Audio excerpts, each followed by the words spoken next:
Oke Bang, ini agak sedikit menarik nih. Ada nggak rencana Bang untuk terjun ke dunia politik selain DPR RI ke depannya? Rencana politik. Sekarang saya sudah di dunia politik. Rencana politik lain misalnya apakah mau jadi bupati kah atau gubernur kah selain DPR RI? Untuk saat sekarang saya wajib menyelesaikan amanah dari rakyat untuk DPR RI ini. Ke depan ya namanya diturun di kancah politik ya kita lihat keadaan. Wallahu a'lam. Karena politik itu kan dinamis ya. Jadi kita tetap untuk di DPR RI dulu ya, menyelesaikan amanah selama periode ini, menerima aspirasi dari masyarakat. Kemudian di Jambi, kita bicara soal Jambi, perkembangan di Jambi sudah seperti apa sih Bang? Kalau dari Jambi ini kan pembangunannya lebih fokus ke komoditas karet dan sawit.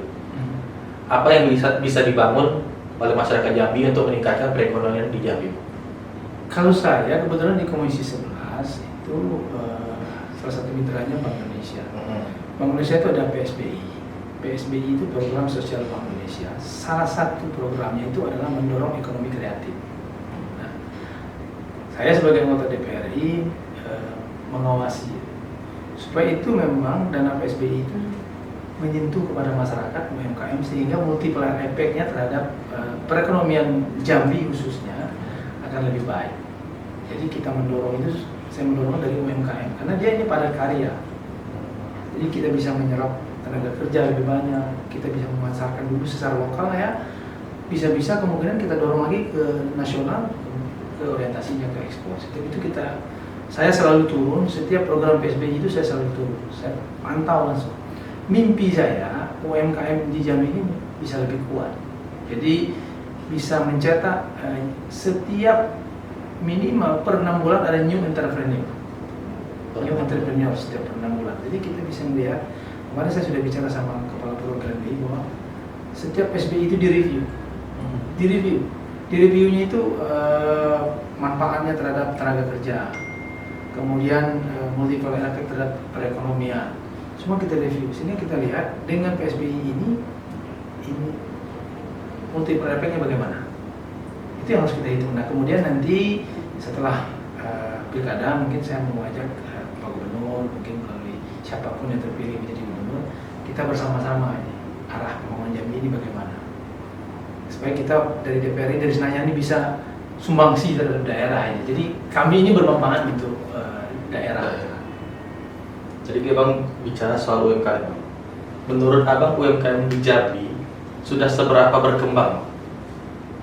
Jadi begini, kalau UMKM di Jambi ini sudah cukup baik, Pak. Sudah cukup baik.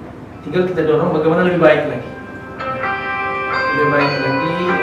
Supaya perubahan peningkatan ekonomi jadi lebih maju gitu.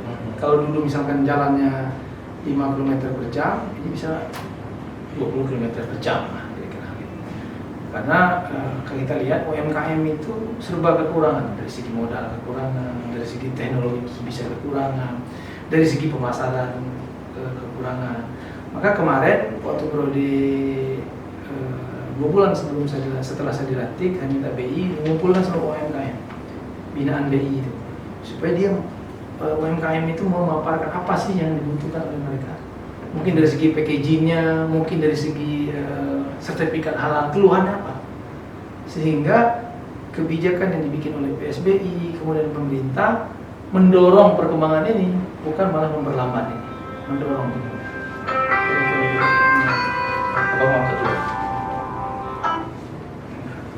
Mau kedua, ini kan bisa ditiupin.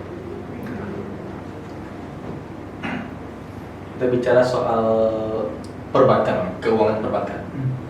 Di Jambi, inklusi keuangan dan literasi keuangan masyarakat itu sudah seperti apa, Bang? Jadi kalau saya lihat inklusi keuangan di Jambi itu hampir mendekati dari nasional. Nasional 76%, Jambi yang mendekati itu. Jadi nggak jelek-jelek amat, tapi nggak jauh dari target nasional. Dan harapan kita kalau Jambi lebih bagus ya perekonomian kan lebih bagus lagi. Karena pengetahuan mengenai keuangan itu juga mempengaruhi ke pertumbuhan itu. Ya, karena keuangan itu sensitif sekali. Industri jasa keuangan itu sensitif sekali. Di situ kita harus para industri jasa keuangan harus menanamkan optimisme terhadap para pengusaha, UMKM, sehingga ketika optimisme mereka ada optimisme untuk berusaha. Kalau mereka tidak optimis, nggak mungkin mereka akan berusaha. Dia pasti akan menyimpan uangnya di bank dan akan down.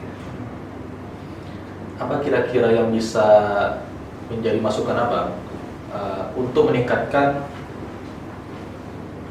inklusi dan literasi keuangan masyarakat itu? Pertama, industri jasa keuangan itu harus proaktif. Dia harus proaktif terutama terhadap kebijakan yang dibuat oleh pemerintah pusat. Dia harus mengikuti target dari pemerintah pusat itu, inklusinya berapa, debitur. Dia harus proaktif karena masyarakat kadang-kadang tidak mengetahui cara, tidak mengetahui bagaimana baiknya. Itu yang harus industri jasa keuangan harus proaktif dengan humasnya harus lebih aktif lagi. Kalau nggak bisa jalan. Di Jambi ini kan mungkin beberapa daerah termasuk ke daerah yang sulit dijangkau. Kira-kira bagaimana jasa keuangan tadi, industri jasa keuangan bisa menjangkau mereka? Mereka bisa bekerja sama dengan pemerintah daerah. Dengan strateginya saja bisa pakai pemerintah daerah. Kemudian mungkin ada balai desa yang mereka bisa memanfaatkan. Tinggal strateginya bagaimana ini bisa message ini sampai kepada seluruh masyarakat Jambi. Jadi nggak cuma terfokus di daerah perkotaan. Ya.